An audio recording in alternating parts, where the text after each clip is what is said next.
Olha, eu não sei quantas técnicas de estudos você conhece, mas o estudo ativo é a melhor forma de compreender os assuntos que você está estudando. O assunto pode ser super difícil, mas ao aplicar as técnicas que eu separei para você nesse vídeo aqui, ele vai ficar a cada sessão mais compreensivo. É tão verdade isso que qualquer estudante, independente se é iniciante ou intermediário no autodidatismo, consegue aplicar o estudo ativo no seu material de estudos. Eu vou te ensinar a fazer tudo isso depois da vinheta.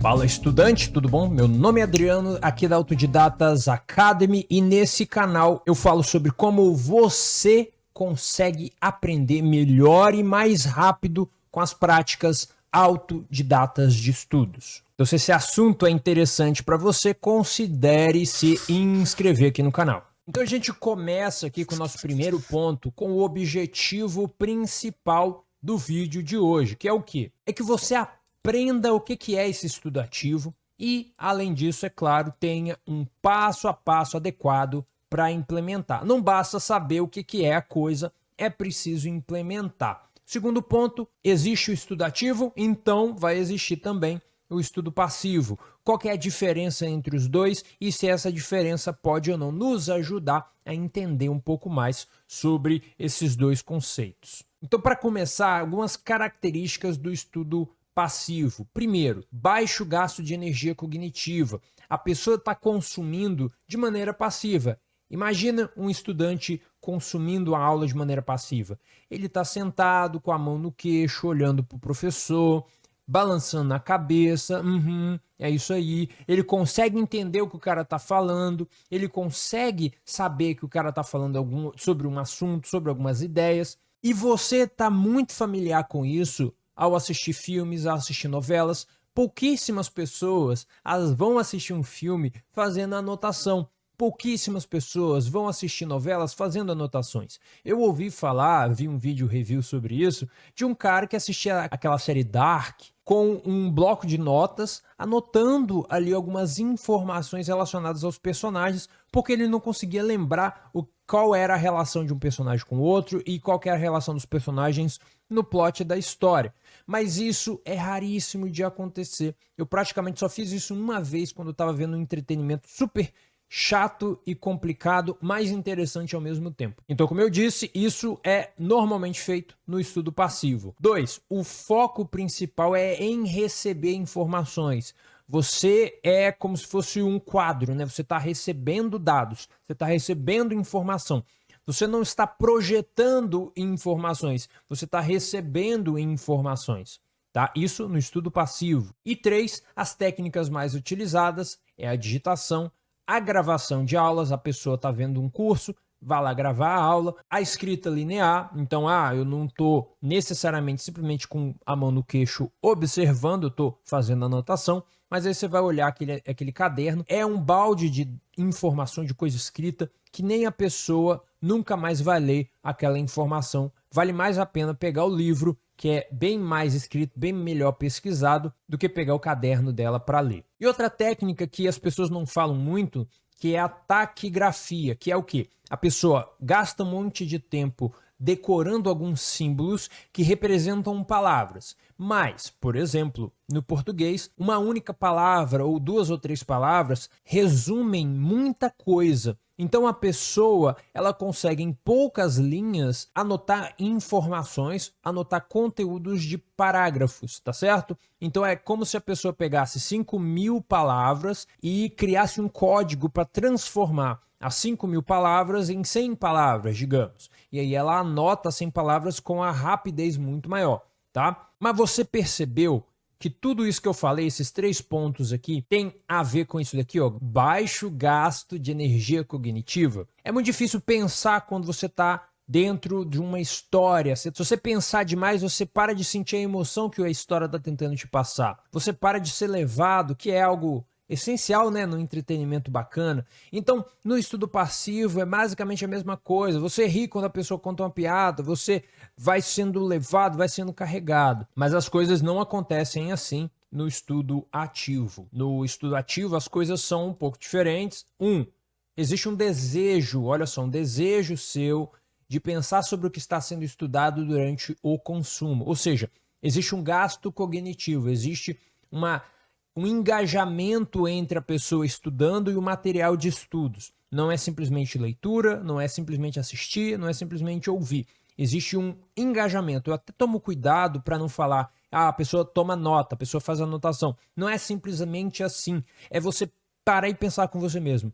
Quando eu estou prestando atenção em algo com o objetivo de aprender, o que eu faço? Eu anoto, eu faço desenho, eu risco, eu coloco cores, eu faço uma pesquisa, eu crio ali algumas perguntas que eu tive. Ou seja, existe uma vontade, uma necessidade de entender e de absorver aquela informação, e existe uma percepção de que eu não entendi isso, eu não entendi aquilo, o que não acontece no estudo passivo. 2. Média para alta demanda cognitiva, que é o que eu falei agora há pouco.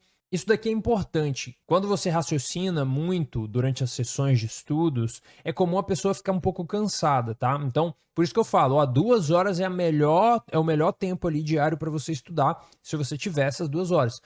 Eu falo isso porque muita gente fica ali, eu vou estudar 6 horas por dia, ou até mais, né? Pessoas que estão estudando para competição, etc. Mas isso costuma cansar muito a sua cabeça, ou seja, o resto do seu dia ele vai meio que ser estragado, né? Porque você não tem aquela energia mental para conseguir lidar com as outras situações do seu cotidiano. E 3, o foco principal ali do estudo ativo é entender o conteúdo. Eu entendi? Ótimo, vamos para frente. Não entendi. Então vamos ver aqui o que eu posso fazer para entender essa bendita informação. E quando esse esforço acontece ou aparece, né, algumas coisas costumam acontecer. Primeiro, maior investimento de tempo no aprendizado, ou seja, você não vai ficar ali 30 minutinhos focando para fazer um intervalo. Você vai aumentar esse tempo, porque você não está necessariamente, é uma videoaula de 10 minutos, vou assistir 10 videoaulas. Não é isso.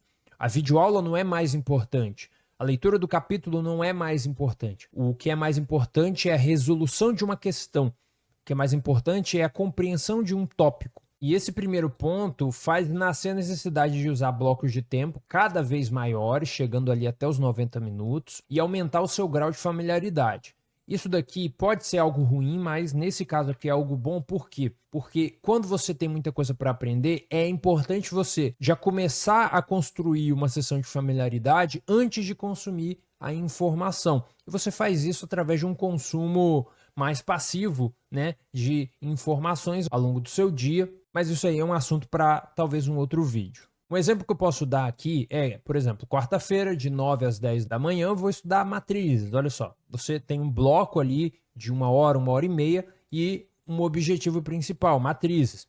Quer dizer que eu vou ver um vídeo sobre matrizes? Quer dizer que eu vou fazer um curso de matemática que tem aula de matrizes? Quer dizer que eu vou pesquisar? Não, quer dizer que você vai focar em aprender matrizes. Você pode listar uma quantidade de perguntas, você pode fazer uma pesquisa e descobrir, pode fazer exercício, etc, etc, etc. O foco aqui não é o material, o foco aqui é resolver isso daqui, estudar matrizes e desenvolver a sua competência nesse tópico. Segundo, você irá buscar por mais de um material de estudos. Você não fica preso apenas no vídeo, apenas no material. Você pode até achar assim, mas aí vai ficar mais complicado o planejamento. Fica mais complicado o planejamento quando você faz esse micro planejamento. Então, por exemplo, no projeto de aprendizado de matemática, eu peguei ali 2, 3 playlists do YouTube e peguei 3, 4 livros. E eu tinha ali a lista do material, né? E aí, quando eu fui estudar matrizes, muitas vezes eu estava vendo a aula, pausava, ia no Google, pesquisava. Ia no Quora, pesquisava, ia em outros serviços também de pesquisa. Por quê? Porque eu estava tentando construir aquela sensação de familiaridade com o conteúdo para que a minha cabeça conseguisse organizar esses tópicos, esses temas, de uma forma que faz sentido, de uma forma que não será esquecida com tanta facilidade. Tá? Então, às vezes, você não acha que você conseguiu aprender com a videoaula, mas a videoaula te ajudou a entender alguma coisa. E aí você pausa um pouco, vai para outra, você pode até voltar ou pode não voltar, contanto que você conseguiu cumprir um objetivo. E aí o que vale a pena aqui é que como o que direciona o seu aprendizado, olha só isso daqui, são as perguntas que você faz. Eu até falo lá no curso, esse curso nem existe mais, tá? Mas no curso de projeto de aprendizado, você cria um currículo próprio, né? Um currículo próprio para você e tentar resolvê-lo, né? E ir atrás das informações para preencher ali. Aí quando você faz esse estudo ativo, as técnicas que eu falei lá no início, elas vão mudar um pouquinho. Olha só, essas técnicas aqui são um pouco mais complicadas, mas não é nada impossível. A escrita ativa, a avaliação semanal, elaboração construtiva, técnicas de anotação geral, evocação, comparação, análise de material, produção de textos. Adriano, me fala sobre isso daqui. Coloca aqui na área de comentários. Redação, análises e contrastes. Muitas dessas técnicas você já conhece, mas não está usando. Eu recomendaria que você iniciasse aí o uso. Agora deixa eu te perguntar, com o que você viu, né, no vídeo até aqui, você acha que o estudo ativo é incrível, vai funcionar para você, vai mudar alguma coisa na sua maneira de estudar e de aprender? Porque eu não comentei ainda nesse vídeo, mas existe uma coisa faltando aqui para a sua maneira de estudar ser mais redondinha. Você sabe o que é? O que está faltando é saber como a memorização funciona e como que a gente faz para implementar essas técnicas do estudo ativo e outras também que eu falo aqui no canal, na nossa maneira de estudar e na nossa maneira de aprender. Pensando nisso, eu escrevi um livro, um e-book curtinho, menos de 20 páginas, explicando como a memorização funciona e como que a gente pode fazer para aprender com estratégia, de maneira inteligente, para lembrar mesmo dessas informações no longo prazo. Eu te convido para ler esse livro e saber um pouco mais sobre a memorização e aplicar as dicas que eu coloco lá. Eu coloquei o link aqui para você conhecer esse e-book aqui na descrição e no comentário fixado. Depois me fala o que você achou do meu livro. Agora, o que pode estar rodando na sua cabeça é como aplicar o estudo ativo durante o aprendizado, tá? Então é isso que está faltando aí. Eu entendi um pouco melhor sobre o que é o estudo ativo e agora eu quero ir para a execução, eu quero ir aplicar e eu tenho uma sessão de estudos hoje à tarde e eu quero aplicar. Pensando nisso, eu preparei esse método completo para você. Olha isso. Tabuleiro do estudo perfeito, os 3 momentos do aprendizado. Você vai aprender agora como que você faz para aplicar o estudo ativo no seu aprendizado. Se liga. Estratégias ativas de estudos precisam ser pensadas para os 3 momentos principais da sessão de estudos. Eu acredito que você já saiba um pouco sobre a sessão de estudos, mas eu te relembro. Os 3 momentos são antes de consumir o material, durante o consumo do material e depois do consumo do material. Lembrou? Se não lembrou, está aprendendo agora. Essa divisão aqui funciona muito bem para você saber quais técnicas aplicar no seu aprendizado. Se não ficou ainda muito claro, eu preparei um exemplo aqui para você. Depois desse exemplo, eu vou te explicar na prática como encaixar isso daqui no seu aprendizado, tá? Olha só, antes da aula, a pessoa vai decidir o que vai estudar, vai pegar uma videoaula para assistir e vai começar a assistir. Isso aí é antes da aula, é um exemplo, tá? Não é o que eu recomendo, é um exemplo. Durante a aula, vai abrir o caderno, vai pegar os livros, vai anotar o conteúdo da aula de forma linear no caderno. Beleza. Depois da aula, vai fazer uma lista de questões da aula, vai finalizar o dia de estudos. Adriano, é isso que você recomenda? Não, não é isso que eu recomendo, é um exemplo.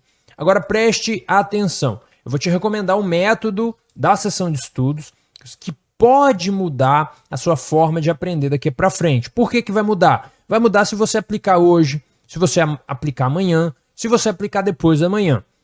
Ou seja, é aquela coisa, a consistência que muda a sua maneira de estudar e a maneira de aprender. Não é a técnica o mais importante. Existe técnica, aquilo por aí. O que vai decidir isso é a sua consistência.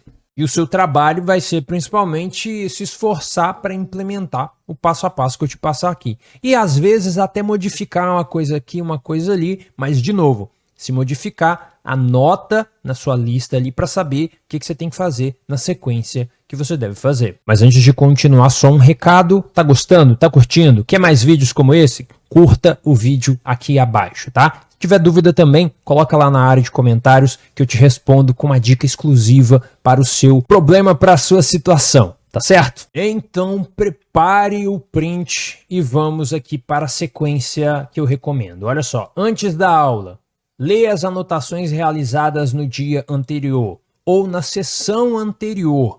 Estudou matemática segunda-feira e aí não estudou mais durante a semana? Então você vai revisar as anotações da semana passada. Qual o objetivo da sessão de estudos de hoje? Tenha isso escrito com uma afirmação. Eu vou estudar matemática matrizes, eu vou estudar trigonometria do triângulo quadrado, do quadrado perfeito. Qual a pergunta principal que eu preciso esclarecer? Ou seja, o que eu pretendo necessariamente? Eu quero entender quais são as fórmulas da trigonometria do quadrado, ou como eu consigo usar o diagrama de Venn nas funções. É isso que eu quero entender, tá certo? Tem uma pergunta ali que se relacione com o que você está prestes a estudar. Durante a aula, você vai, eliminar as distrações internas e externas. Externas é o mais fácil. Coloca o celular no avião, tira o celular do quarto. Internas, coma, vá no banheiro, se fecha ali no seu ambiente, faça uma meditação, faça um yoga, alguma coisa assim para dar uma relaxada e começar a estudar. 2, faça anotações de coisas importantes. Está vendo a aula? Faz uma anotação. Qual tipo? Primeiro, faz a anotação. Tá fazendo? Aí a gente discute técnicas eficientes. Se você não está fazendo anotação, não vamos entrar nas técnicas de anotações ainda. Durante a aula, teve uma dúvida? Anote, reserve no seu papel uma posição ali para fazer a captura dessas perguntas, das palavras-chave e etc. Se durante o consumo as respostas aparecerem, preencha a resposta do lado das perguntas. E se não aparecerem, marque de uma maneira diferente essas perguntas para ou ter elas destacadas para uma revisão futura ou para fazer uma pesquisa para tentar responder essa pergunta. E a 4 é basicamente isso, anotar as dúvidas. Depois da aula, o que você vai fazer? Você vai revisar as anotações. Isso daqui não é revisar para entender, você já entendeu. Não é revisar para aprender, você já meio que aprendeu. É revisar para organizar as anotações. Aqui é uma preparação para o quê? Para saber o que você realmente entendeu do conteúdo e se você preparou uma anotação que vai servir de material de revisão no futuro. Então fazer uma autoaula vai te ajudar a saber se você entendeu e fazer uma revisão das anotações realizadas vai te ajudar a saber, essa anotação está muito bagunçada, não vou entender nada, vou fazer uma outra anotação aqui do lado. Ou não, essa daqui está muito boa, eu só vou pegar um post-it, anotar alguma coisa e colar ali e aí já funciona muito bem. A 3, criar ou revisar as anotações para o material de revisão. É o que eu falei. Tá muito ruim, faz um novo material para revisão. Tem uma técnica específica para fazer a anotação, ou ainda preparação de flashcards digitais, você também vai precisar encaixar isso aqui. Como assim? Então, você lê as coisas que você anotou, cria perguntas e coloca lá no Anki, por exemplo. E 4, esclarecer as dúvidas que você teve, que você anotou aqui em algum momento na fase 2. E uma vez que você tenha respondido essa dúvida, você preenche elas ali no seu material de revisão. E 5, se as dúvidas permanecerem, conservá-las em algum local para poder esclarecer. Por exemplo, ter um caderno de erros. Por exemplo, ter uma lista de perguntas sobre o assunto A, B ou C. Tá certo? Você pode ter isso físico, pode ter isso digital. No digital é mais fácil, mas é fácil de ignorar também, porque o digital não tem muito peso, e aí você simplesmente vai acumulando essas perguntas. Mas entenda, você tem que ter um processo para que você esclareça essas dúvidas ou essas perguntas que surgiram com um professor ou com um material que você vai pesquisar para tentar esclarecer. Ao ficar bom com o estudo ativo, o seu próximo passo é conseguir conservar as informações que você estudou na sua memória de longo prazo. Ou seja, não quero esquecer do que eu me esforcei tanto para aprender. E foi nesse vídeo aqui que eu expliquei melhor como fazer isso na prática. Então, se você quiser, assista esse vídeo aqui para ficar bom em não esquecer o que você aprendeu. Muito obrigado pela sua atenção. Espero que esse vídeo tenha sido útil para você. Eu te vejo no próximo. Tchau!